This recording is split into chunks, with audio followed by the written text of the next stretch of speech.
తాకట్లో ఉన్న మీ బంగారాన్ని విడిపించి ఆ రోజు ఆన్లైన్ రేటుకి కొంటాం. Sharma gold company.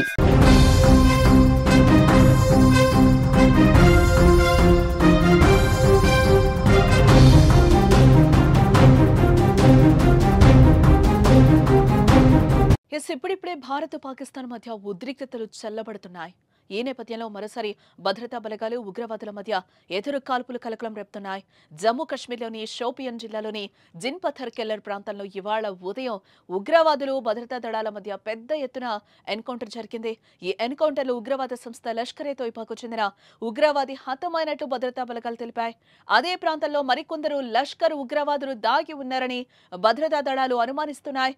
వారిని పట్టుకోవడానికి ఆపరేషన్ అయితే జరుగుతున్నట్లుగా ఇప్పటివరకున్న సమాచారాన్ని బట్టి తెలుస్తోంది.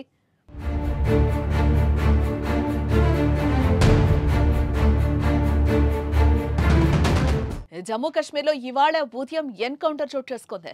షోపియాన్లో ఉగ్రవాదులు భద్రతా బలగాల మధ్య జరిగిన కాల్పుల్లో ఓ ఉగ్రవాది హతమయ్యాడు. భారత్ పాకిస్తాన్ మధ్య కాల్పుల విరమణ ఒప్పందం అమల్లోకి వచ్చిన 3 రోజుల తర్వాత జరిగిన తొలి ఎన్కౌంటర్ ఇదే.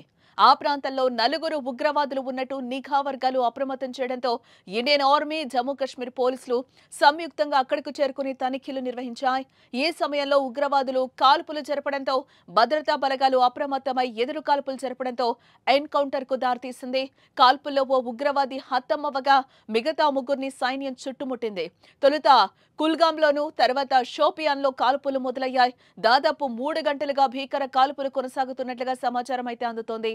అటవీ ప్రాంతంలో కొనసాగుతున్న ఈ ఎన్కౌంటర్ కు సంబంధించిన పూర్తి వివరాలు ఇంకా తెలియాల్సి ఉంది.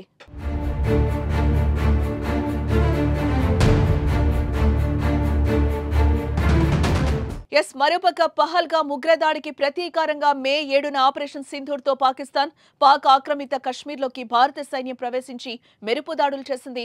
దీంతో పాక్ రగిలిపోతూ భారత్ పై మే 8, 9 తేదీల్లో క్షిపణులు, డ్రోన్లు, యుద్ధ విమానాలతో దాడికి ప్రయత్నించింది. అయితే ఈ దాడులను భారత సైన్యం సమర్థవంతంగా అడ్డుకుని వాటిని తిప్పికొట్టింది. ఇరు దేశాల మధ్య ఉద్రిక్తతలు తీవ్ర స్థాయికి చేరుకుని అణుయుద్ధానికి దారితీస్తుందనే ఆందోళన వ్యక్తమైంది. ఈ సమయంలో అమెరికా మధ్యవర్తిత్వంతో భారత్, పాకిస్తాన్ కాల్పుల విరమణకు అంగీకరించాయి. అయితే ఉగ్రవాదాన్ని ఆపాల్సిందేనని, లేకుంటే చర్చల ప్రసక్తే లేదని భారత్ తేల్చి చెప్పింది. అంతేకాదు, అవతల నుంచి ఒక్క తూటా పేలిన యువతల నుంచి క్షిపణులు విరుచుకుపడతాయని పాకిస్తాన్కు భారత్ స్పష్టంగా చెప్పింది. ఆపరేషన్ సింధూర్ తర్వాత తొలిసారి ప్రసంగించిన ప్రధాని నరేంద్ర మోదీ పాకిస్తాన్ గడ్డపై ఉన్న ఉగ్రముఖల స్థావరాలను కూల్చేసినట్లుగా కూడా ఆయన వెల్లడించారు.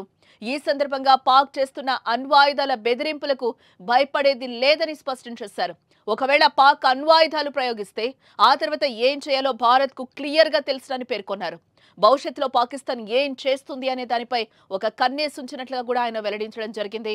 అయితే మోదీ ఘాటు వ్యాఖ్యల తర్వాత కూడా ఉగ్రవాదులు దాడులకు తెగబడ్డారు. దీంతో వారిలో ఒకరిని మట్టుబెట్టిన భారత సైన్యం తప్పించుకున్న మరో 3 కోసం గాలిస్తున్నారు.